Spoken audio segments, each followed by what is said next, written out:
तो very good evening everyone. We are going to start objectives of physical education. कल हम लोगों ने डेफिनेशन देख ली थी, मीनिंग देख ली थी फिजिकल एजुकेशन की। आज हम लोग ऑब्जेक्टिव देखेंगे। देखिए, the one and only objective of physical education is wholesome development. कि फिजिकल एजुकेशन का एक ही ऑब्जेक्टिव है आपका, होलसम डेवलपमेंट या होलिस्टिक डेवलपमेंट। होलसम या होलिस्टिक का मतलब यही है, ओवरऑल डेवलपमेंट। कि हर एक एस्पेक्ट में एक इंडिविजुअल के अंदर डेवलपमेंट हो, चाहे वो फिजिकल हो, चाहे वो मेंटली हो, चाहे वो सोशली हो, चाहे इमोशनली हो। वो तो जितने भी डोमेन्स है, उन सारे डोमेन्स के अंदर एक इंडिविजुअल के अंदर डेवलपमेंट होना चाहिए। दैट इज ओवरऑल डेवलपमेंट और होलसम डेवलपमेंट। और इस टर्म को हम लोग डिटेल में पढ़ेंगे कि होलसम डेवलपमेंट क्या होता है, होलिस्टिक डेवलपमेंट क्या होता है, जैसे हम लोग आगे बढ़ते रहेंगे। ठीक है, तो आप लोगों ने हमेशा बस ये ध्यान रखना है कि ऑब्जेक्टिव क्या फिजिकल एजुकेशन का, होलसम या होलिस्टिक डेवलपमेंट। ओके। अब यहाँ पे जो आपका एग्जाम होता है, एग्जाम में जो क्वेश्चन बनता है आपका, वो इस तरीके से पूछ लिया जाता है कि कुछ ऑथर्स के नेम दे देंगे आपको कि according to J B Nash which of the following is not objective of physical education. चार आपको ऑप्शन दे देंगे। इन चार ऑप्शन में से कौन सा जेबी नेश के अकॉर्डिंग या एच सी बक के अकॉर्डिंग, ठीक है, फिजिकल एजुकेशन का ऑब्जेक्टिव नहीं है। तो आपको ये चीज याद रखना बहुत जरूरी है। आपको पता तो है कि इसका वन एंड ओनली ऑब्जेक्टिव क्या है, wholesome development, overall development. But अब हमें कुछ ऑथर्स के पॉइंट ऑफ व्यू से भी इस चीज को याद रखना है। ओके। तो जो सबसे ज्यादा क्वेश्चन बनता है आपका ऑब्जेक्टिव ऑफ फिजिकल एजुकेशन में, किसी ऑथर को लेके, तो वो जेबी नेश को लेके बनता है। सबसे ज्यादा क्वेश्चन आपका यहीं से पूछता है एग्जामिनर, तो इसको आप बिल्कुल नहीं भूलना। जेबी नेश के अकॉर्डिंग जो फिजिकल एजुकेशन का ऑब्जेक्टिव है, that is organic development, neuromuscular development, interpretative development और इमोशनल डेवलपमेंट। ओके, इनको समझा भी देता हूं मैं, बट पहले देखिए आप इसको याद कैसे करोगे। ओके, याद करने का एक छोटा सा ट्रिक है। जेबी नेश के फिजिकल एजुकेशन के ऑब्जेक्टिव को याद रखने का एक छोटा सा ट्रिक है, वन आई। वन आई, या फिर इसको आई बना लेना ऐसे करके, वन आई। ठीक है, तो इससे आप याद रखते हो, जेबी नेश ने वन आई मतलब कि organic development, neuro muscular development, emotional development और इंटरप्रिटेटिव डेवलपमेंट। ठीक है, अब इस तरीके से तो हम याद रख सकते हैं। But what is the meaning of organic development, what is the meaning of neuromuscular development, what is the meaning of interpretative development और what is the meaning of the emotional development. Okay, coming to the first one, that is organic development. जो पहला point है वो है organic development. अब organic development कहने का मतलब क्या है? ऑर्गेनिक डेवलपमेंट कहने का मतलब ये है कि जितने भी आपके ऑर्गेन्स हैं, ठीक है, आपका हार्ट हो गया, लंग्स हो गया, किडनी हो गई, इन सब की वर्क एफिशिएंसी इंक्रीज हो। ठीक है, ये जितने भी आपके ऑर्गेन्स हैं वो एफिशिएंटली वर्क कर रहे हैं। ठीक है, जैसे कि आपका हार्ट है, तो नॉर्मल कंडीशन में ये 5 लीटर ब्लड पंप कर रहा है, but when you are doing exercise it is pumping around 25 litre. और अगर आप अच्छा खासा ट्रेनिंग कर रहे हो, एलीट एथलीट हो, तो it will pump around 35 to 40 litre in 1 minute. ठीक है, it shows the development, it shows the organic development of the athlete. Okay, तो ये है आपका पहला point, organic development. Neuromuscular development. अब न्यूरोमस्कुलर जो आप वर्ड देख रहे हो, it is made up of two word, neuro plus muscular. अब देखो, न्यूरो और मस्कुलर क्या कहने का मतलब है? न्यूरोमस्कुलर कहने का कि आपके न्यूरॉन्स के बीच में और आपके जो मसल्स हैं, इनके बीच में डेवलपमेंट। कौन सा डेवलपमेंट? क्या है फिजिकल वाला डेवलपमेंट? क्या कि न्यूरॉन का साइज बड़ा हो जाए, मस्कुलर का साइज बड़ा हो जाए? नहीं बेटा।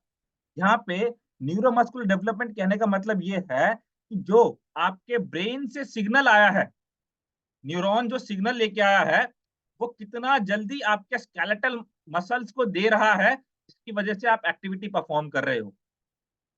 That is neuromuscular development. Okay, तो इस बात को ध्यान रखना। इंटरप्रिटेटिव डेवलपमेंट, इंटरप्रिटेटिव डेवलपमेंट का मतलब क्या हो गया? कि कैसे आप किसी चीज को इंटरप्रेट करके समझ रहे हो, आपका परसेप्शन लेवल कैसा है। मान लो मैंने इसको क्या लिखा, इंटरप्रेटेड डेवलपमेंट का मतलब क्या है, मैंने लिखा जैसे कि क्या लिख सकते हैं, यहाँ पे मैंने लिख दिया ये,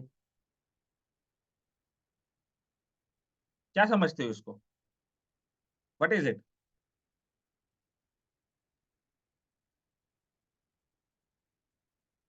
बोलो क्या है ये।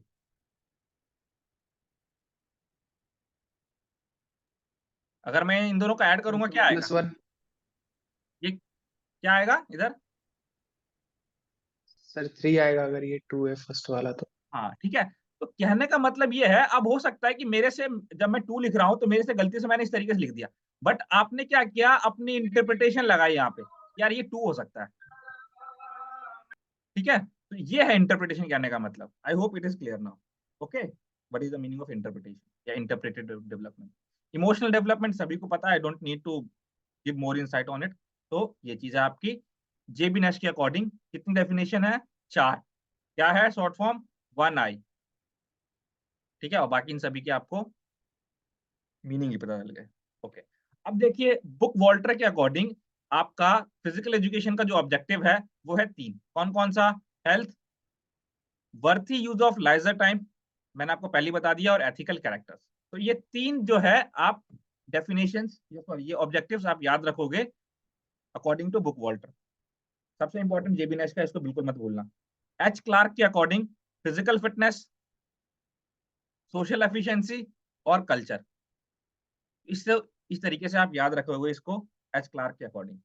सबसे इंपॉर्टेंट बस जेबी नेश याद रखना, यहीं से क्वेश्चन बनते हैं, बाकी जनरली नहीं तो आप अपना आईक्यू लेवल भी यूज करके इस क्वेश्चन को सॉल्व कर सकते हो अगर आया तो।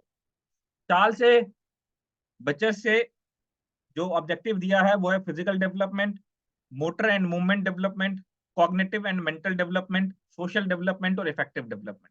तो ये सब जनरल टर्म्स है। फिजिकल डेवलपमेंट वही फिजिकल स्ट्रक्चर आपका, motor and movement development, motor और मूवमेंट मैं पहले भी समझा चुका हूँ आप लोगों को कि मोटर एक्टिविटी आपकी मतलब आप किसी एक्टिविटी को कैसे परफॉर्म कर रहे हो।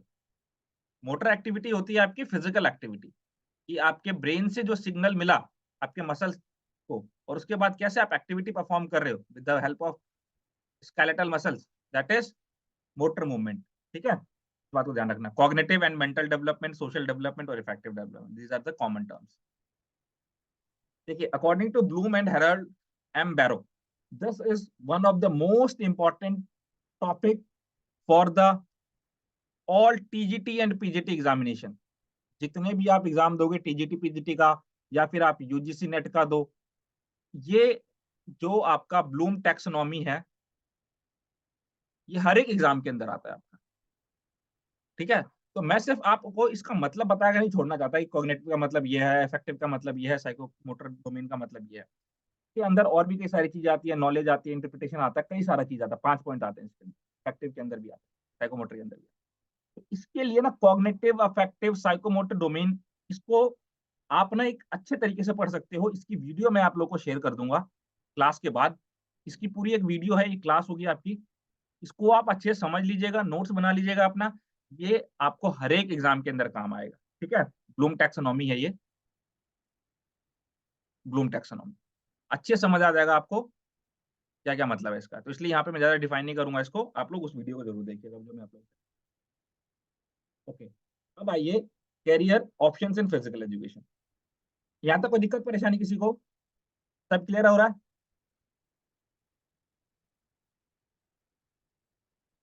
Yes, okay, good. चलिए अब आइए career option in physical education.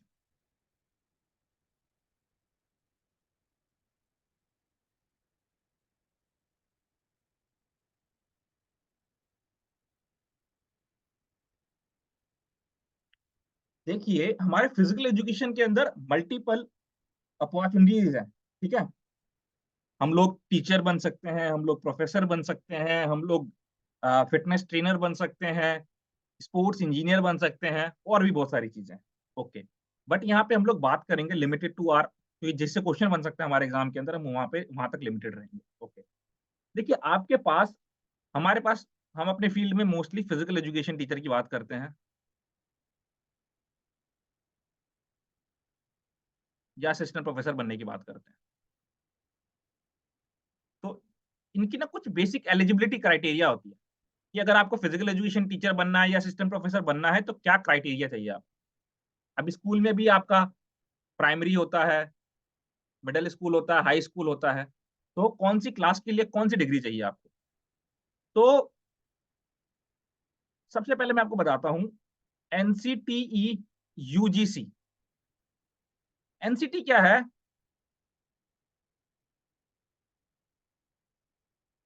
और UGC national council of teacher education.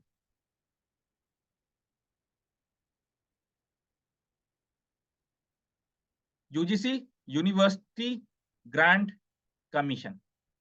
तो एनसीटी जो है ना, फिजिकल एजुकेशन के अंदर एनसीटी ने सिर्फ 3 डिग्री को वैलिड किया है जिसकी हेल्प से आप फिजिकल एजुकेशन टीचर बन सकते हैं।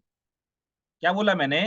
एनसीटी ने फिजिकल एजुकेशन के अंदर सिर्फ 3 डिग्री को वैलिड माना है या बेसिकली 3 डिग्री को अलाउ किया है जिसकी हेल्प से आप फिजिकल एजुकेशन टीचर बन सकते हो। कौन-कौन सी है वो डिग्री? सबसे पहली डिग्री है आपकी डीपीएड एंड सीपीएड। डीपीएड और सीपीएड की अगर आप डिग्री करते हो, ये 12th के बाद आप कर सकते हो डीपीएड और सीपीएड। ये डिग्री करने के बाद आप फर्स्ट टू लेके 8th तक क्लास के बच्चों को पढ़ा सकते हैं। इसको हम लोग एलिमेंट्री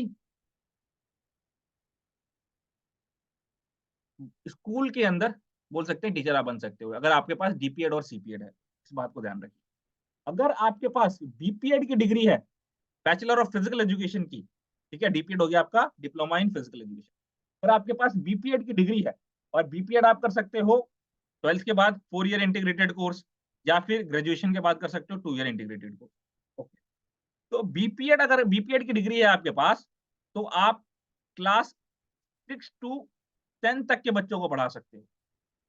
इस बात को ध्यान रखना आप लोग। बीपीएड है आपके पास तो 6 टू 10 तक के बच्चों को पढ़ा सकते हो। और जो क्लास 11th-12th है, 11th और 12th वालों को आप स्पोर्ट्स एक्टिविटीज करवा सकते हो, पढ़ा नहीं सकते उनको। इस बात को ध्यान रखना आप। उनको आप पढ़ा नहीं सकते, उनको सिर्फ स्पोर्ट्स एक्टिविटीज करवा सकते हो। ठीक है? टीचिंग आप फर्स्ट 6 टू 10 तक की करवा सकते हो। बाकी इसके बाद आ जाता है एमपीएड।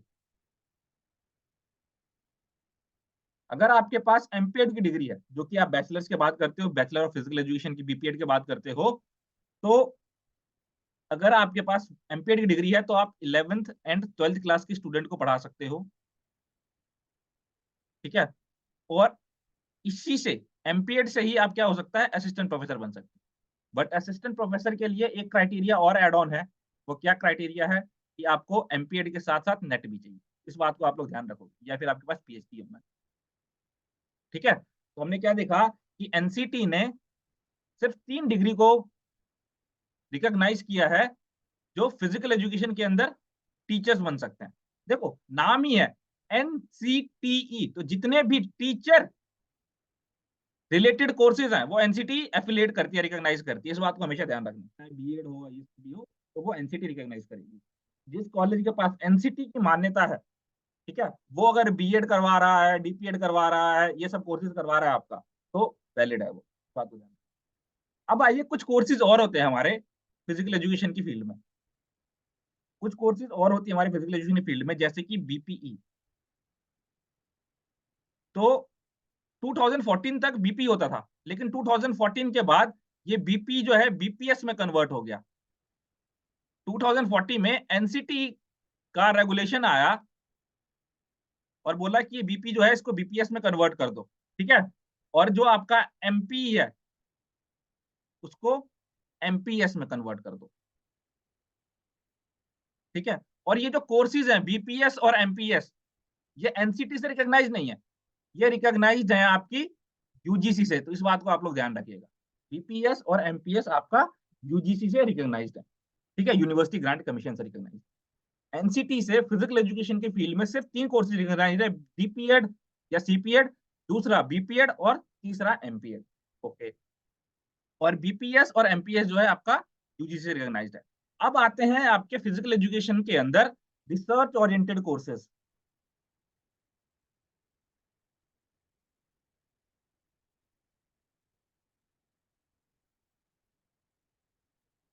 अब फिजिकल एजुकेशन के फील्ड में रिसर्च ओरिएंटेड कोर्सेज कौन कौन से? एक तो सभी को पता है पीएचडी, दूसरा एमफिल, और तीसरा जो है आपका पीडीएफ, पोस्ट डॉक्टरेट कहते हैं इसको।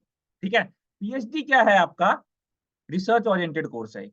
एमफिल को जब आपका न्यू एजुकेशन पॉलिसी आया 2020 के अंदर, इसको बंद कर दिया गया है। इस बात को आप ध्यान रखिए, एमफिल को बंद कर दिया गया है 2020 के अंदर। ओके, तो अभी रिसर्च ओरिएंटेड कोर्सेज जो रनिंग है हमारी, वो एक पीएचडी और पीडीएफ है। पीडीएफ क्या? Post doctorate. पीएचडी के बाद हम कर सकते हैं पोस्ट डॉक्टरेट। तो अगर आपके पास क्वेश्चन है रिसर्च ओरिएंटेड कोर्सेज कौन कौन सी है, तो पीएचडी और PDF. MPEd is not research oriented courses. Okay, confuse नहीं होइएगा, एमपीएड रिसर्च ओरिएंटेड कोर्स नहीं है आपका। पीएचडी और पीडीएफ बचा, आप एमफिल भी बंद हो गया आप। ठीक है, तो इस बात को ध्यान रखिए। यहाँ तक कोई क्वेश्चन, कोई डाउट? देखो यही सेम चीज लिखा हुआ है आपका पीडीएफ के अंदर। सर ये पीएचडी के बाद पीडीएफ समझ में नहीं आ रहा है, इसके बाद तो डिलीट बोलते ना। किसको? पीएचडी के बाद जो होता है वो तो डिलीट बोलते ना। डीएलएड नहीं, पोस्ट नहीं डॉक्टरेट बोलते डीएलएड हैं। नहीं, डॉक्टर ऑफ लिटरेसी या कुछ ऐसा बोलते हैं ना, डॉक्टर ऑफ हाँ लिटरेचर हाँ, ऐसा कुछ, लिटरेसी पोस्ट डॉक्टरेट कहते हैं उसको हम लोग। ठीक है, पोस्ट पोस्ट, डॉक्टर। हाँ post doctorate of philosophy. Okay, okay okay. Yes. तो ये तीन कोर्सेज हैं आपकी जो एनसीटी से रिकॉग्नाइज्ड हैं। कौन कौन सी? DPEd, bachelor of physical education और मास्टर फिजिकल एजुकेशन। एनसीटी ने तीन कोर्स को रिकॉग्नाइज किया है। यूजीसी की अगर बात करूं मैं, तो यूजीसी ने किस चीज को? बीपीएस और एमपीएस को रिकॉग्नाइज किया है। और रिसर्च ओरिएंटेड कोर्सेज आपकी एमफिल, पीएचडी और पीडीएफ, ये ना पोस्ट डॉक्टरेट फेलोशिप, ये रहा देखो पीडीएफ। ओके, डॉक्टरेट की बात करते हैं, 2 साल का होता है आपका ये, है ना। अगर आपने ये किया है तो आपका ये एपीएस स्कोर के अंदर इसके मार्क्स भी जुड़ते हैं, एकेडमिक इंडिकेटर जो होता है आपका। तो ये था आपका, यहीं से ना अभी आपका क्वेश्चन आया था बीपीएससी के अंदर। क्वेश्चन ये आया था कि रिसर्च ओरिएंटेड कोर्सेज कौन कौन से हैं आपके। इसके अंदर एक तो पीएचडी भी लिखा था, इधर आपका ये एमफिल भी लिखा था, और ये पीडीएफ भी लिखा था। चौथे इसमें 5 ऑप्शन होते हैं। एक लिखा था आपका more than one of the above और नन ऑफ दी अबव। ठीक है, तो ये आंसर था। पीडीएफ को लेके बच्चे कंफ्यूज थे ऐसा करके, उन बस पीएचडी के अंदर भी बच्चों ने मार्क लिया, तो कंफ्यूजन नहीं होना चाहिए। ओके, देखो कंफ्यूज किस चीज में करेगा आपको, यहाँ पे एमपीए डाल देगा। अगर आप दोगे केवीएस एनवीएस वगैरह का, तो एमपीए डालेगा, तो ध्यान रखिएगा MPa is not research oriented. अब जैसे मैंने आपको बताया 2014 के बाद बीपी जो है कन्वर्ट हुआ बीपीएस में, और एमपी जो कन्वर्ट हुआ एमपीएस के अंदर। अब देखिए वाईएमसीए, बड़ा इंटरेस्टिंग टॉपिक है वाईएमसीए का। YMCA, young man Christian association. कभी आपने ध्यान दिया है कि इसका नाम यंग मैन क्रिश्चियन एसोसिएशन क्यों पड़ा?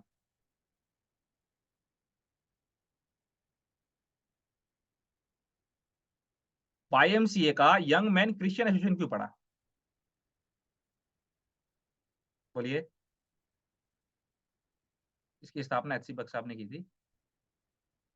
देखिए जब ये ऑर्गेनाइजेशन बनी आपकी, ये कॉलेज की बात नहीं कर रहा मैं, इस ऑर्गेनाइजेशन की बात कर रहा हूँ वाईएमसीए की। ठीक है, वाईएमसीए हमारे इंडिया में बनी, ध्यान सुनो, वाईएमसीए हटा दो। जब ये ऑर्गेनाइजेशन बनी वाईएमसीए, तो इस ऑर्गेनाइजेशन को,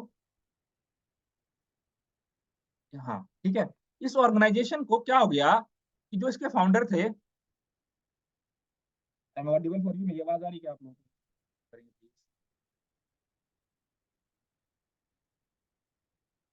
एक मिनट रुकिए। यस, मैं बात कर रहा था वाईएमसीए, किसका नाम वाईएमसीए क्यों पड़ा?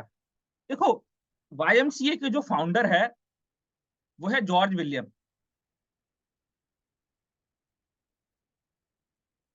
ठीक है, बाय रिलीजन ये क्रिश्चियन थे।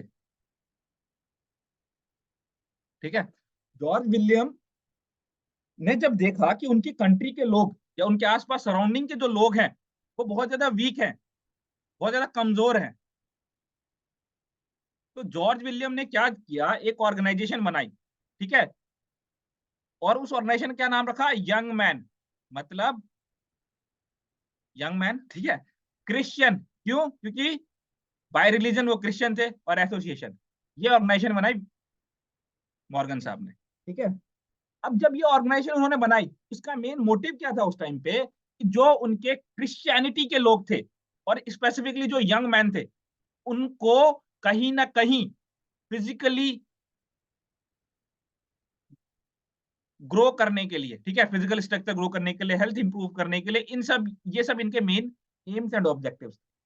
बट जैसे ही वर्ल्ड वॉर हुआ, वर्ल्ड वॉर में उन्होंने बहुत ही उम्दा काम किया, वर्ल्ड वॉर के अंदर उन्होंने बहुत काम किया, ठीक है, वॉलंटियर्स वगैरह बनाए, और धीरे धीरे करके इन्होंने अपने ऑब्जेक्टिव चेंज किए, ठीक है। धीरे धीरे करके ये स्पोर्ट्स के अंदर आए, हेल्थ के अंदर आए, और ऐसे चलते चलते इन्होंने इस वाईएमसीए को वर्ल्ड वाइड पॉपुलर कर दिया। ओके, ये हुआ था इंटरनेशनल लेवल पे वाईएमसीए का डेवलपमेंट। अब हम बात करते हैं इंडिया की। तो ये जो एच.सी. बक साहब थे, एच.सी. बक साहब, हम इंडिया आए, इसके पीछे का भी कहानी है, कई पढ़ेंगे इसके बारे में तो आपको बताऊंगा डिटेल में कि ये कहाँ से, बेसिकली अमेरिका से आए थे ये हमारे इंडिया में। 1926 में ये इंडिया आए थे, और उस टाइम पे हमारे पास, हमारे कंट्री के अंदर, यू ऑल नो दैट, कि ब्रिटिश गवर्नमेंट रूल करती थी। तो जब ये आए इंडिया, तो इन्होंने ब्रिटिश गवर्नमेंट से बात करी, और ब्रिटिश गवर्नमेंट से इन्होंने 5 एकड़ लैंड एक्वायर किया, ठीक है, उनसे 5 एकड़ लैंड लिया मद्रास के अंदर। और मेन ऑब्जेक्टिव क्या था इनका, कि वहां पे एक ऑर्गेनाइजेशन ओपन करे, क्या, वाईएमसीए, ठीक है। और वाईएमसीए क्यों आया इनके दिमाग के अंदर, कि वाईएमसीए ही क्यों ओपन करना है, कोई और एसोसिएशन क्यों नहीं, कोई और ऑर्गेनाइजेशन क्यों नहीं। क्योंकि जो एच.सी. बक थे ना, इन्होंने जिस कॉलेज के अंदर स्टडी किया था, विलियम मॉर्गन वहां पे प्रोफेसर थे आपके, ठीक है। ये जितने भी आप पढ़ते हो ना, विलियम मॉर्गन, और ये जिन्होंने वॉलीबॉल इन्वेंट किया है, बास्केटबॉल इन्वेंट किया है, they all are studying in a same college. Okay, तो वहां से वाईएमसी को कैरी करके लाया इंडिया में, और यहाँ से 5 एकड़ लैंड एक्वायर किया, और 1927 में इसको स्टैब्लिश कर दिया वाईएमसीए, ठीक है। 1927 में वाईएमसीए स्टैब्लिश हुआ। बट जो इसके कोर्सेज हैं रिलेटेड टू फिजिकल एजुकेशन, वो 1931 में स्टार्ट हुआ, ठीक है। तो वाईएमसीए ने पहला जो कोर्स स्टार्ट किया था वो 1931 में किया था, और 5 स्टूडेंट्स के साथ किया था सिर्फ। उनके जब पहला कोर्स इन्होंने स्टार्ट किया था फिजिकल एजुकेशन के अंदर 1931 के अंदर, तो सिर्फ 5 स्टूडेंट इनरोल थे उसके अंदर। ओके, इस बात को ध्यान रखना। तो यही सेम चीज यहाँ पे है। वाईएमसीए स्टैब्लिश किया था एच.सी. बक साहब ने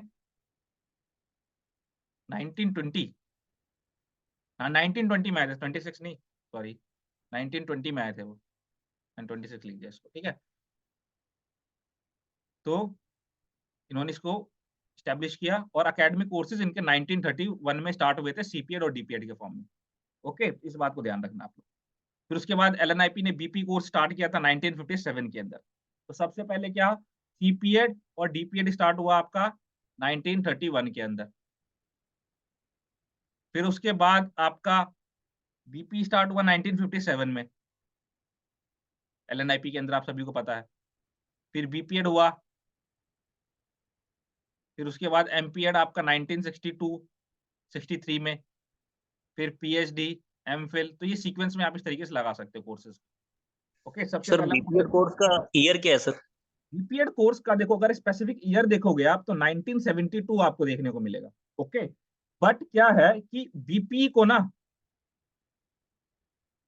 यहाँ पे जो सीक्वेंस यस में आया सर। है उसको बीपीएड कंसिडर किया गया है, ठीक है, इसलिए बीपी के बाद बीपीएड लिखा है इन्होंने, ध्यान है, इस बात को ध्यान रखना। बट सर मैंने बहुत जगह सर्च स्पेसिफिक किया पर मुझे कभी बीपीएड का 1972, आंसर नहीं मिला है, ये हाँ कोर्स ईयर का आंसर नहीं मिला कहीं भी। हाँ, बेसिकली 1972 में भी क्या कहते हैं आपका बीपीएड कोर्स स्टार्ट हुआ था, और ये मद्रास के अंदर बरसी कोई जगह है, कॉलेज है, उसके अंदर स्टार्ट हुआ था, ठीक है। ओके। ओके, इस बात को ध्यान रखना। बुक्स के अंदर I have also done so many researches, तो मुझे स्पेसिफिकली नहीं मिला, जो कंटेंट मिला वो मैं आपको बताऊं। ओके, बीपी को बेसिकली बीपीएड कंसिडर किया गया है, जो बुक्स में देखोगे आपको।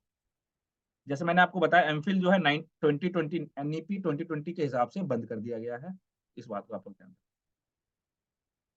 ओके, यहाँ तक कोई दिक्कत परेशानी क्लियर है अभी तक, जो भी हम लोगों ने पढ़ा? सर बीएससी को भी बीपीएड के इक्विवेलेंट माना गया है।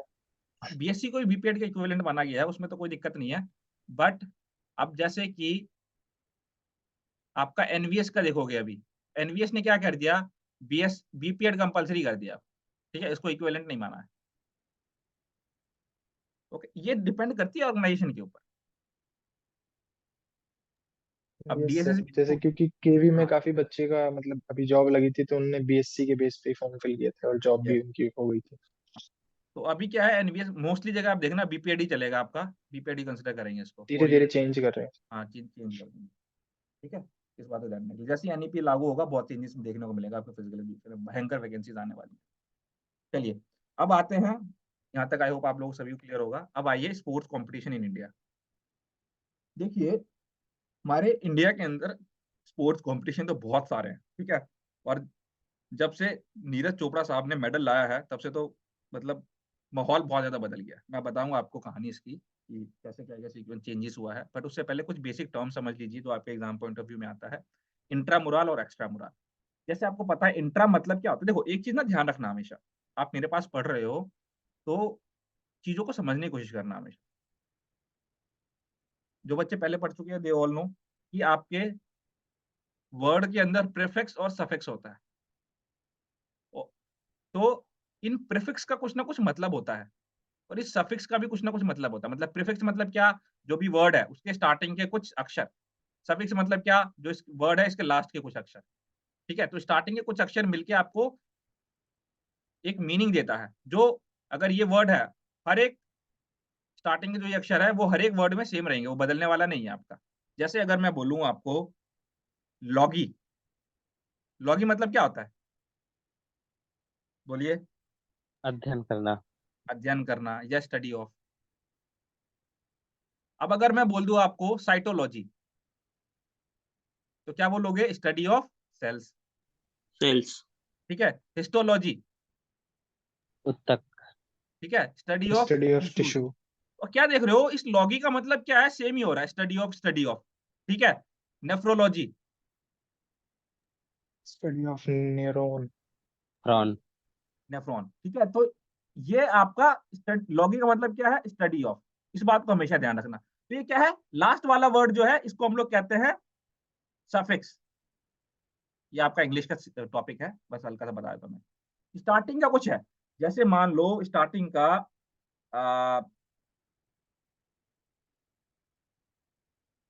Cardiovascular, cardiac arrest, कार्डियाराइथमिया।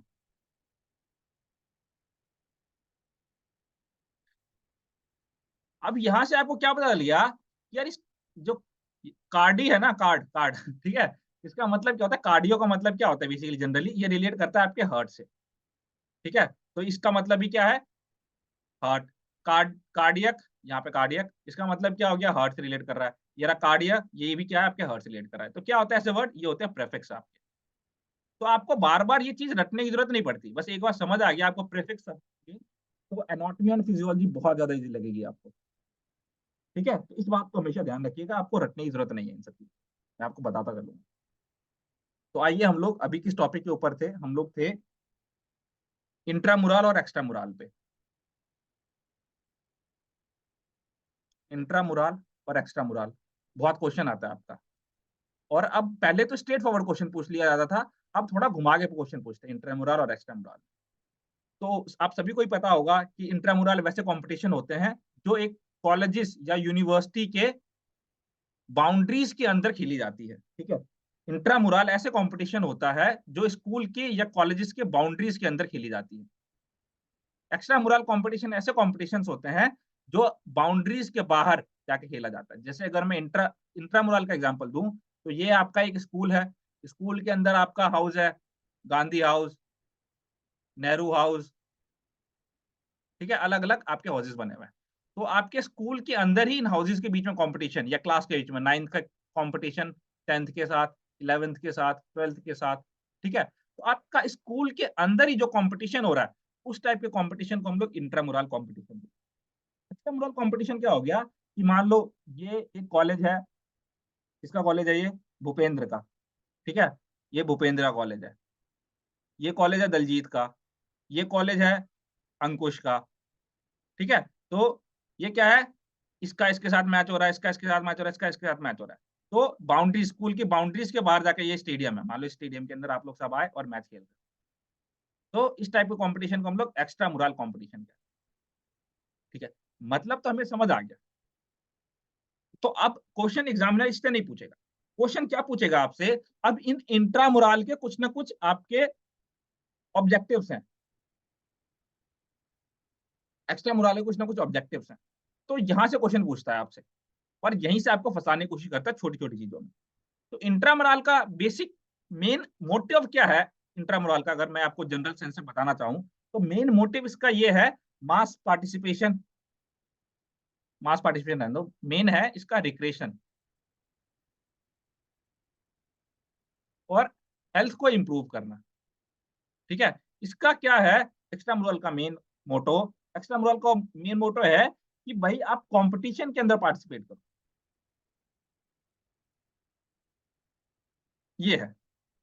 अब स्पेसिफिक क्या क्या चीजें हैं आओ हम लोग देखते हैं इंट्रामुरल और एक्स्ट्रामुरल में। पहले इंट्रामुरल को देखते हैं कि एक तो मेन ऑब्जेक्टिव क्या है इंट्रामुरल टूर्नामेंट्स का, कि मास पार्टिसिपेशन होना चाहिए आपका, मार्क्स माय वर्ड, ध्यान रखना इसको, मास पार्टिसिपेशन। अब देखो इसको ना आप याद कैसे रखोगे, एक तरफ इंट्रामुरल लिखो यहाँ पे, एक तरफ एक्स्ट्रामुरल रखो और यहाँ पे लिखो मास पार्टिसिपेशन और यहाँ पे एक्स्ट्रामुरल का जो भी फीचर होगा लिखना। यहाँ पे क्या है इंट्रामुरल में आपका ऑलराउंड डेवलपमेंट, एक तो मास पार्टिसिपेशन, स्कूल के अंदर हर एक बच्चे, जितने भी बच्चे हैं सही बच्चों को पार्टिसिपेट करवाना है, ऑल राउंड डेवलपमेंट होना चाहिए चिल्ड्रन का, फेयर प्ले, रिस्पेक्ट, फ्रेंडशिप, ये इसके जो है ऑब्जेक्टिव्स हैं। यहाँ पे एक कंट्रोल्ड इन्वायरमेंट में, यहाँ से क्वेश्चन बनता है, मैं बोल रहा हूँ आपको यहीं से क्वेश्चन बना था एक बार, एक कंट्रोल्ड इन्वायरमेंट में, आपके स्कूल के कंट्रोल्ड इन्वायरमेंट में बच्चों को अपॉर्चुनिटी प्रोवाइड करते हैं हम कि वो compete करे, ठीक है। बट यहाँ पे हमारी मेन भावना क्या है, इसकी कंपटीशन की नहीं है, यहाँ पे मेन भावना है हमारा पार्टिसिपेशन का, रिक्रिएशन का, फिटनेस का, वेलनेस का, हेल्थ का, ये हमारा मेन ऑब्जेक्टिव है यहाँ पे, इस बात को ध्यान रखना आप लोग। करिकुलर इंटीग्रेटेशन प्रमोट करना थ्रू स्पोर्ट्स। अब करिकुलर इंटीग्रेटेशन क्या है देखो,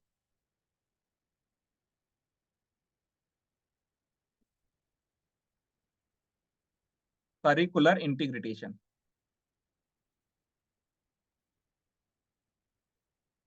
करिकुलर इंटीग्रेटेशन कहने का मतलब यह है कि थ्रू स्पोर्ट्स, स्पोर्ट्स की हेल्प से आप क्या है इसके करिकुलम में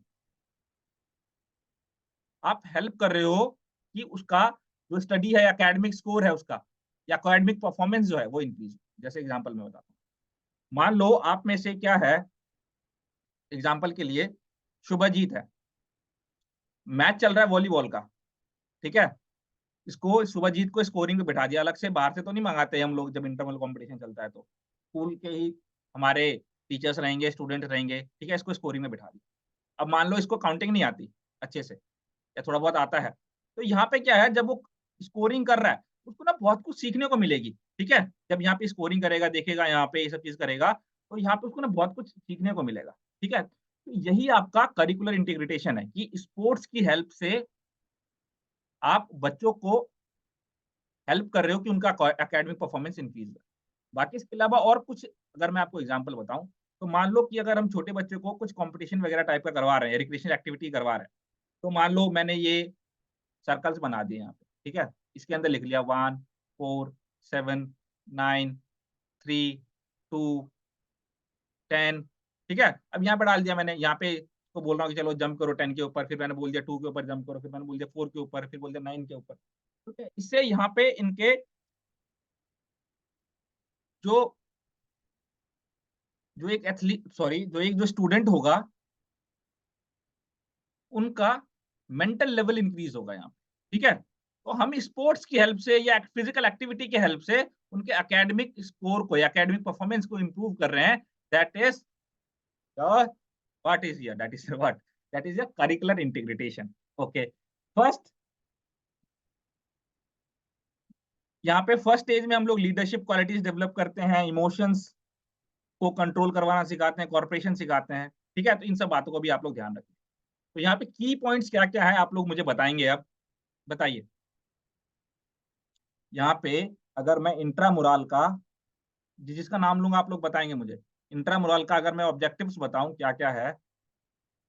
यस प्लीज दलजीत बोलिए जल्दी से। दलजीत के बाद अंकुश, अपना फिटनेस ज्ञान। वेलनेस। फिटनेस, मास पार्टिसिपेशन, हाँ जी, वेलनेस, रिक्रिएशन। हेल्थ। ठीक है, फिटनेस वेलनेस हेल्थ, एक चीज मिस कर दिया आपने। चलो और बताओ नेक्स्ट। अंकुश क्या बताया था आपने?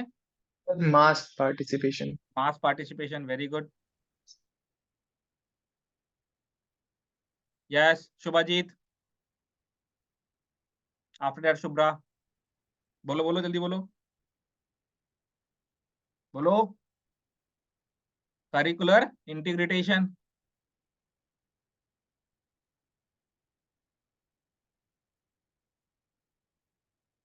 ओके। लीडरशिप, ठीक है, फर्स्ट स्टेज ऑफ लीडरशिप। और कौन रह गया बताने के लिए? Control of emotion, control of emotions, very good. Bhupendra बताओ।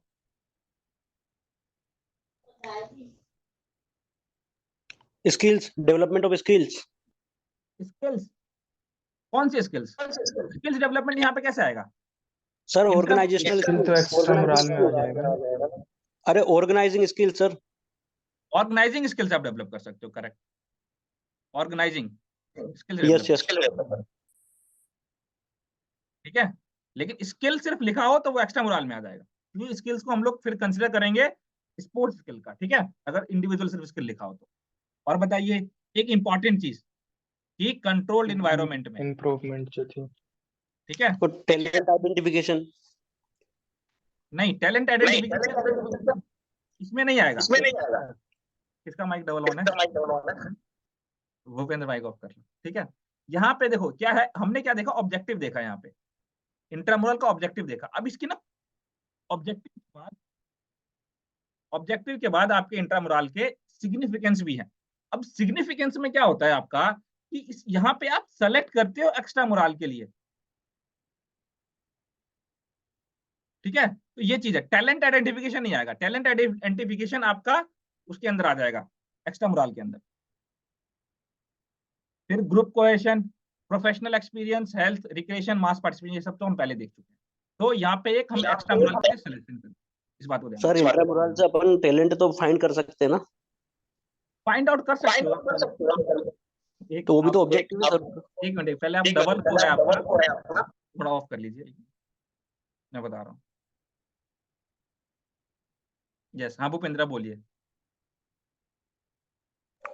सर मेरा कहना ये है कि अगर इंट्रामुरल हो रहा है कहीं पे, हम्म। तो अगर वहां से हमें अच्छा प्लेयर मिल रहा है तो उसको हम बोल सकते हैं ना कि टैलेंट आइडेंटिफिकेशन है वो। हाँ बिल्कुल बोल सकते हो, but that is also objective. Yes it is also objective, I am not denying it, but मैं यहाँ पे आपको एग्जाम पॉइंट ऑफ व्यू से बता रहा हूँ। Okay okay sir. Okay, exam point of view से बता रहा हूँ। आपको ना यहाँ पे 4 ऑप्शन देखने पड़ेंगे कि कौन सा ऑड दिख रहा है, उसके हिसाब से आप करना। एग्जामिनर क्या होता है एग्जामिनर क्या करता है आपको, एग्जामिनर किस माइंडसेट से आपका क्वेश्चन बनाना है, यू डोंट नो, ठीक है। यहाँ पे टैलेंट आइडेंटिफिकेशन जो है एग्जामिनर वो कहाँ के लिए यूज कर रहा है, weather he is using for the intramural और द एक्स्ट्रामुरल, यू डोंट नो। तो आप कैसे पता चलेगा आपको, ये ऑप्शन को देख के पता चलेगा, इस बात को ध्यान रखना है। तो ऑप्शन आपको एक आइडिया दे देंगे कि हाँ ये किस की तरफ ले जाना चाहता है आपको क्वेश्चन, ठीक है। तो ये था आपका इंट्रामुरल का सिग्निफिकेंस। अब आइए ऑब्जेक्टिव्स ऑफ एक्स्ट्रामुरल।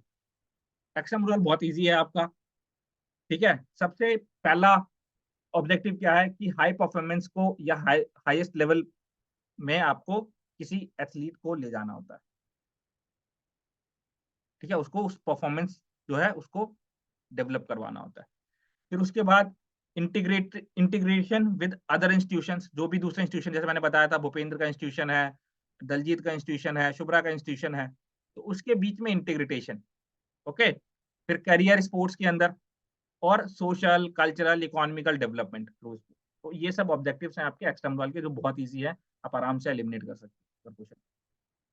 सिग्निफिकेंस क्या है, प्रोग्रेशन इन परफॉर्मेंस, कि आपके परफॉर्मेंस के अंदर मान लो अभी आपका परफॉर्मेंस ये है, तो इसके अंदर आपका प्रोग्रेशन होना चाहिए, ठीक है।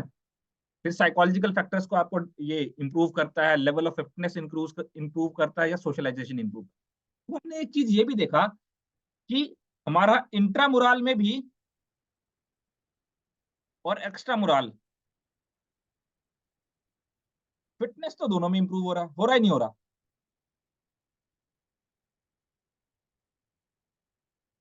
और दोनों में भी थे। तो हम जब क्वेश्चन आएगा तो हमें देखना पड़ेगा कि क्वेश्चन के अंदर वो एग्जामिनर कहना क्या चाहता है, ठीक है। और वो पता कैसे चलेगा आपको, ऑप्शन से पता चलेगा। जब ये चारों ऑप्शन दोगे आप देखोगे आप कि ये फिटनेस को कहाँ यूज कर रहा है, whether is using for the intramural और एक्स्ट्रामुरल, ठीक है। तो और आपको दिखेगा तो समझ जाना। ओके, चलिए यहाँ तक कोई दिक्कत परेशानी किसी को? क्लियर? सर। ओके, अब देखिए आपके ना कुछ ऐसे जनरल इवेंट्स होते हैं, ठीक है, स्पेसिफिक स्पोर्ट्स प्रोग्राम्स होते हैं आपके, जिसको बिल्कुल आप थोड़ा बहुत याद रखोगे तो आपके लिए इजी है। बहुत जनरल सा क्वेश्चन आ जाता है, लेकिन फिर भी किसी बच्चे को पता नहीं रहता तो गलत करके आ जाते हैं। तो जैसे आपको पता है स्पोर्ट्स डे हर बार हम लोग स्कूल में मनाते हैं एनुअली। तो स्पोर्ट्स डे का मेन मतलब कि एम क्या है? मेन एम ये है कि जो स्टूडेंट है स्कूल के अंदर उनके, तो उन स्कूल के स्टूडेंट्स के जो स्किल्स हैं उसको डिस्प्ले करना, कि भाई हमारे स्कूल के इतने बच्चे जो है नेशनल्स में खेलने गए, इतने बच्चों ने स्टेट में मेडल लाया, ठीक है, इन बच्चों ने इस करिकुलर एक्टिविटी के अंदर पार्टिसिपेट किया। तो जो भी स्किल्स हैं उसको आप डिस्प्ले करते हो स्पोर्ट्स डे के, ठीक है। फिर स्टूडेंट्स की जो एबिलिटीज है उसको हम लोग हाईलाइट करते हैं। और यहाँ पे इंगेजमेंट होता है आपके स्टूडेंट्स का, उनके पेरेंट्स का, टीचर्स का, और बाकी जो और स्टेक होल्डर्स हैं आपके, उनके बीच में आपका जो है इंगेजमेंट होता है। उस दिन सबको बुलाया जाता है, दिखाया जाता है तो हमारे स्कूल के अंदर ये चीजें हैं, ऐसा है वैसा है। ओके, स्पोर्ट्स डे बनाया कब जाता है? स्पोर्ट्स डे बनाया जाता है आपका 29 अगस्त, ठीक है। और किसकी याद में मनाया जाता है? मेजर ध्यानचंद, जो हॉकी के जादूगर हैं आपके, ठीक है, उनकी याद में नेशनल स्पोर्ट्स डे बनाया जाता है आपका 29 अगस्त। ओके, अब यहीं पे आपका फिट इंडिया मूवमेंट लॉन्च हुआ था 29 अगस्त 2019 को, ठीक है। किसके ओकेशन पे? आपके मेजर ध्यानचंद के ओकेशन पे। और किसने लॉन्च किया था? हमारे ऑनरेबल प्राइम मिनिस्टर साहब ने इसको लॉन्च किया था, ठीक है। तो ये भी ध्यान रखोगे। तो 29 अगस्त से आपको क्या क्या चीज पता चला? 29 अगस्त में एक तो नेशनल स्पोर्ट्स डे, और दूसरा क्या? Fit India. तो ये बहुत इंपॉर्टेंट है, क्वेश्चन आता है बहुत बारी, तो इसको ध्यान में रखना आपको। 29 अगस्त जनरल स्पोर्ट्स डे तो सभी को पता है। अब एक होता है आपका हेल्थ रन। आप लोगों ने देखा होगा ना कि ये Tata marathon, Airtel Delhi half marathon, और ऐसे बहुत तरीके मैराथन देखोगे आप।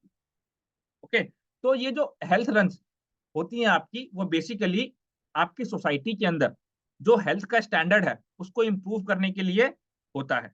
अब आप लोग क्या देखोगे, अगर कोई एक अच्छी सिटी में रह रहा है, दिल्ली के अंदर रह रहा है, भोपाल वगैरह में रह रहा है, अच्छी सिटीज में रह रहा है, वो इंदौर वगैरह में, तो क्या देखोगे? सुबह सुबह ये मोटे मोटे अंकल, है ना, ये मोटे मोटे आंटियां एकदम सब, है ना, और कई पतले लोग भी होते हैं, ऐसी बात नहीं है। और जब आप देखते हो ये एयरटेल दिल्ली हाफ मैराथन और टाटा मैराथन, और छोटे मोटे और कई मैराथन होते हैं, तो इनके अंदर ये जो मोटे मोटे लोग हैं जो रनिंग कर रहे हैं, इनका मेन एम क्या है? उस कंपटीशन को जीतना नहीं है। उनका मेन एम क्या है? कि पार्टिसिपेशन हो उनका,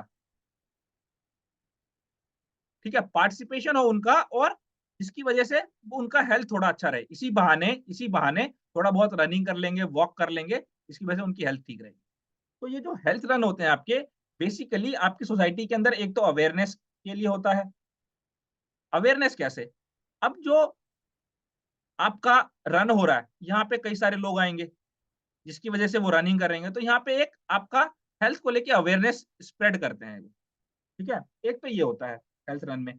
बाकी और भी रन होती हैं आपकी, जिसके अंदर आपको और भी चीज पता चलेगी, जैसे कि रन फॉर फन या फिर रन फॉर कॉज, ठीक है। तो इनके बारे में हम लोग देखेंगे। रन फॉर फन क्या है आपका? चलो भाई फन के लिए रन कर लेते हैं, ठीक है। Staying fit healthy among the masses, funds को रेज करना, ठीक है। जितने भी आपके रन हो, चाहे एयरटेल दिल्ली हाफ मैराथन है, चाहे टाटा मैराथन है, चाहे और जो भी इवेंट्स होते हैं इस तरीके के आपके, उन सभी का मेन एम क्या होता है कि किसी ना किसी कॉज के लिए वो ये इवेंट्स करवाते हैं। कभी कैंसर के लिए करवा दिया, ठीक है, कभी क्लीनलीनेस के लिए करवा दिया। तो ये अलग अलग ऑब्जेक्टिव्स रहते हैं आपके इन क्या कहते हैं इवेंट्स के। और ये जो रन फॉर फन है बेसिकली आपका स्कूल के अंदर अगर करवाया गया है तो चिल्ड्रंस को अट्रैक्ट करने का, उनके पेरेंट्स को अट्रैक्ट करने के लिए, जैसे कि लेमन रेसेस, स्पून रेसेस, ये सब आपका करवाया जाता है। इस बात को आप लोग ध्यान रखिएगा। फिर रन फॉर स्पेसिफिक कॉज।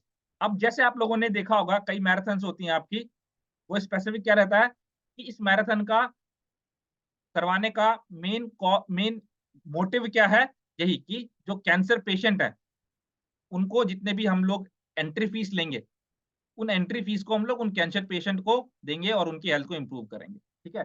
जो भी सोशल इश्यूज हैं आप, नॉट ओनली कैंसर पेशेंट, जो भी सोशल इश्यूज है जैसे क्लीनलीनेस, प्रमोटिंग ग्रीन इन्वायरमेंट, ये सारा चीज जो है आपका इसके अंदर आ जाता है। चाहे कैंसर पेशेंट हो गया, एड्स हो गया, जेंडर इनइक्वालिटी हो गया, अवेयरनेस हो गया, इन सब के लिए इन पैसों का यूज किया जाता है, ठीक है।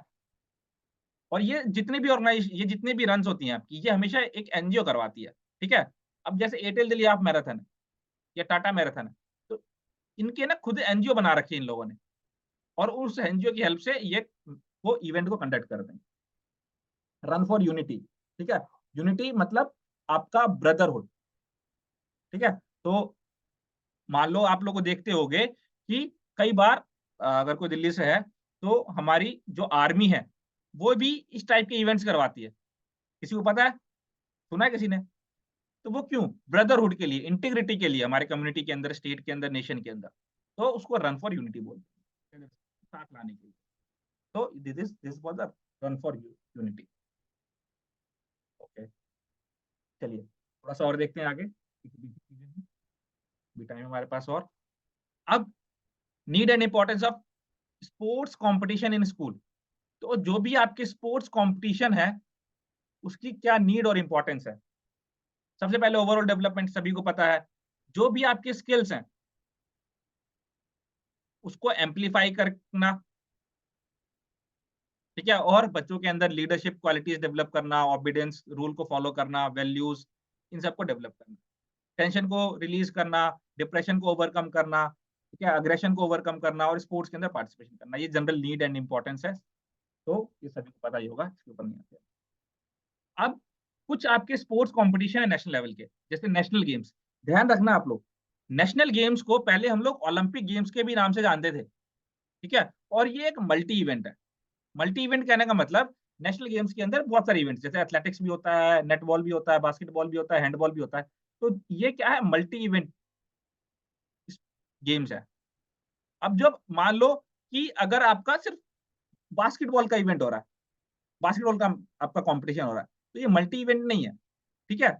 ये एक सिंगल बास्केटबॉल का कंपटीशन हो रहा है, बीएफआई करवा रहा है आपका, अगर बास्केटबॉल फेडरेशन ऑफ इंडिया अगर करवा रहा है, ठीक है, या कोई एक ऐसी ऑर्गेनाइजेशन सिर्फ बास्केटबॉल करता है, तो that is single event. Multi event जहाँ पे बहुत सारे गेम्स हो आपके, ओलंपिक सॉरी नेशनल गेम्स के अंदर आपके बहुत सारे गेम्स होते हैं। अगर मैं आपसे पूछूं ओलंपिक गेम्स, बताइए कौन सा इवेंट है? Multiple event, multi games event है, मल्टी स्पोर्ट्स इवेंट है, या यूनी इवेंट है? बताइए चैट बॉक्स के अंदर, बोलो। ओलंपिक गेम्स मल्टीपल, ठीक है। एसजीएफआई कौन सा है? मल्टी, ठीक है, मल्टी। Event sir. तो ये चीज है आपका, इस बात को ध्यान रखोगे आप लोग, तो कंफ्यूज नहीं होना। एसजीएफआई भी आपका मल्टी इवेंट गेम।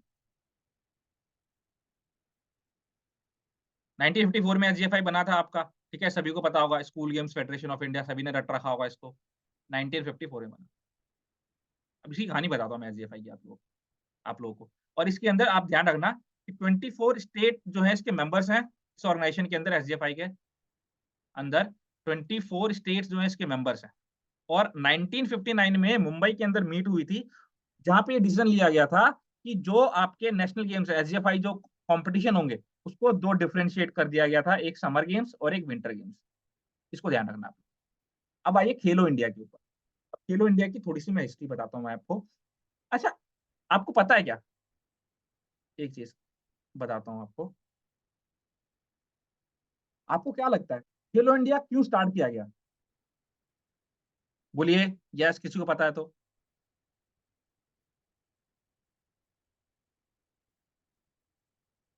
बोलिए, खेलो इंडिया क्यों स्टार्ट किया गया? to find players from the basic levels for villagers. For villagers, For okay. villagers. छोटी छोटी जगह पे जहाँ पे स्पोर्ट्स पहुंच नहीं पा रहा है वहां से प्लेयर्स फाइंड करना। बिल्कुल गुड। बिल्कुल। ये तो है नॉर्मल जिंदगी जो आप लोग बुक्स के अंदर देखते हैं। मैं आपको रियल स्टोरी बताने वाला हूँ, मतलब कहते हैं ना इनसाइड स्टोरी इसकी, वो बताने वाला हूँ मैं आप लोग खेलो इंडिया की। तो हम लोग अब जा रहे हैं, स्टार्ट कर रहे हैं खेलो इंडिया, गांव के खिलाड़ी वुमेन के लिए। ओके, मैं आपको रियल बताता हूँ कि ये स्टार्ट क्यों किया गया। ध्यान सुनना, जो खेलो इंडिया है, आपको पता है एसजीएफआई जो है, school games federation of India, आप में से कोई खेला है क्या school national? Is there anyone who plays school national, जिसने स्कूल नेशनल गेम्स खेला हो या कभी गया हो टीम वगैरह लेके, या कभी कोई दोस्त खेला हो जिसने आप लोगों के साथ जिक्र किया हो स्कूल नेशनल के बारे में? ओके, ठीक है। देखो क्या हुआ है, मैं आपको बताता हूँ रियल स्टोरीज की। जो school games federation of India SGFI, वो क्या है, एक ऑर्गेनाइजेशन है। अब ये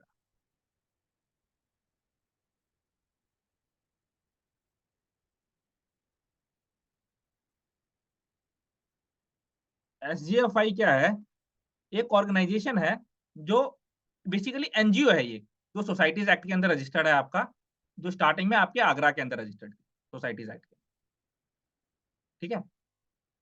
अब इनके ना मतलब एजुकेशन डिपार्टमेंट के साथ हर एक स्टेट के अंदर इनके यूनिट्स थे, और एजुकेशन डिपार्टमेंट के साथ इनका इन्होंने रिकॉग्निशन ले रखी थी, सारा चीज था। और मिनिस्ट्री ऑफ यूथ अफेयर से भी इनका रिकॉग्निशन था एसजीएफआई का।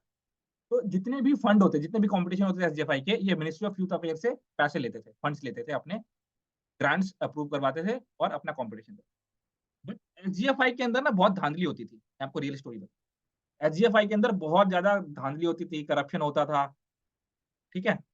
यहाँ पे जो प्लेयर सेलेक्ट हो रहे हैं, तो जो सेक्रेटरी है उनका भाई ताऊ ता जो भी है, उनके प्लेयर सेलेक्ट कर देते। होता था ऐसा, फील किया है कभी आप लोगों ने, सुना है क्या कभी ऐसा? ये रियल स्टोरी बता रहा हूँ मैं आप लोगों को। एसजीएफआई के अंदर इस तरीके की चीजें होती थी यहाँ। तो जब हमारे स्पोर्ट्स मिनिस्टर बने ऑनरेबल कर्नल राज्यवर्धन सिंह राठौर साहब, ठीक है, तो ये अपने आप में ही स्पोर्ट्स प्लेयर थे, और इनको इस चीज की अच्छी खासी नॉलेज थी कि एसजीएफआई के अंदर जो है बहुत करप्शन चल रहा है, और बहुत अच्छे से जानते थे इन चीजों को वो।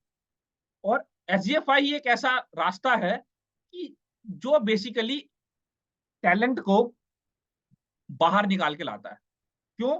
क्योंकि स्कूल के अंदर भी कोई बच्चा खेल रहा है, तो वो अल्टीमेटली खेलेगा यहाँ से, लास्ट में उसको एसजीएफआई से, और फिर उसके बाद ही आगे कंपटीशन खेलने। रास्ता इसका यही है, एसजीएफआई इसका पाथ है।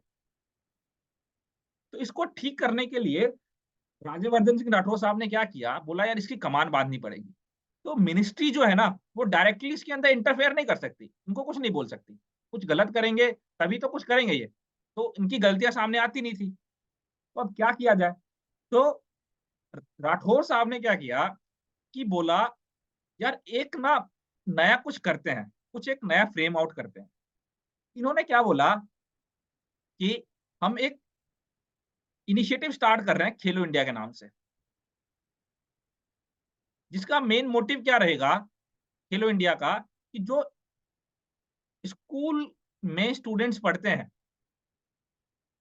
उनको, स्टार्टिंग का बता रहा हूं मैं, धीरे धीरे करके लेके आऊंगा मैं आपको, उनको आगे लेके आना, ठीक है, उनको ग्रास रूट से आगे लेके आना, और एक ऐसी अपॉर्चुनिटी प्रोवाइड करना जिससे वो आगे अच्छे एथलीट बन सके, ठीक है। इन्होंने क्या बोला, एसजीएफआई वालों, एसजीएफआई को क्या इंस्ट्रक्शन दी कि जो आपके एसजीएफआई के अंदर टॉप 8 कॉम्पिटिटर्स होंगे, या टॉप 8 प्लेयर्स होंगे, टॉप 8 टीम्स होगी, उन टॉप 8 को आप मेरे पास भेजना, फिर इनके बीच में मैं कंपटीशन करवाऊंगा खेलो इंडिया के अंदर।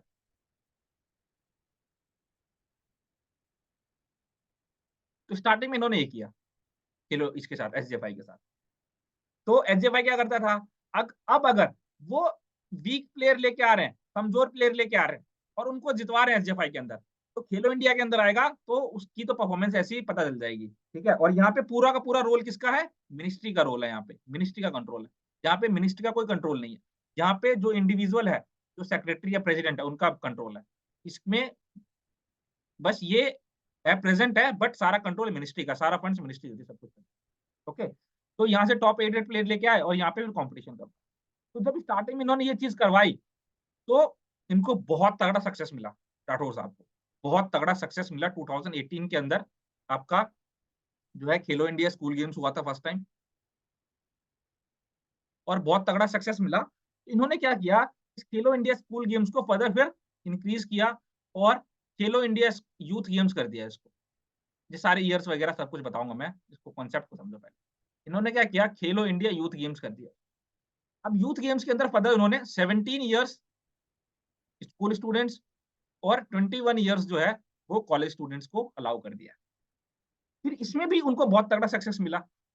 फिर इसके बाद यूथ गेम्स के बाद इन्होंने क्या किया कि आपका ऑल इंडिया यूनिवर्सिटी से टाई अप कर लिया और यूनिवर्सिटी गेम्स भी स्टार्ट करवा दिया इन्होंने, खेलो इंडिया यूनिवर्सिटी गेम्स। फिर यहाँ पे भी सक्सेस लेने के बाद ये यहीं पे नहीं रुके, इन्होंने विंटर गेम्स भी स्टार्ट कर दिया, खेलो इंडिया विंटर गेम्स।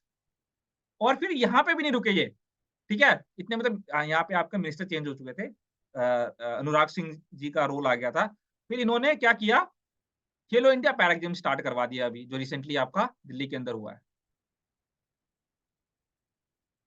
तो ये कहानी चली थी आपकी खेलो इंडिया के अंदर। ओके, तो आइए, ये तो था आपका कॉन्सेप्ट कि मेन स्टार्ट क्यों हुआ, क्या रीजन था, क्या इंसाइट था इसके अंदर का। अब कुछ हमारे एग्जाम पॉइंट ऑफ व्यू से जो इंपॉर्टेंट चीजें हैं उसको समझते हैं।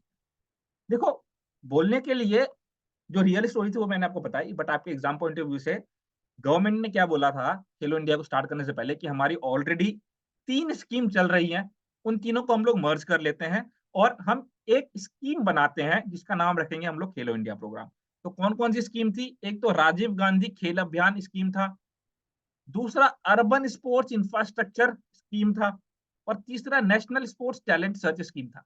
इन तीनों को कलेक्टिवली इन्होंने ऐड किया और बोला एक हम नया स्कीम स्टार्ट कर रहे हैं जिसका नाम रखेंगे हम लोग खेलो इंडिया प्रोग्राम, ठीक है। तो इन 3 स्कीम को मिला के इन्होंने खेलो इंडिया स्टार्ट किया 2018 के अंदर, ठीक है।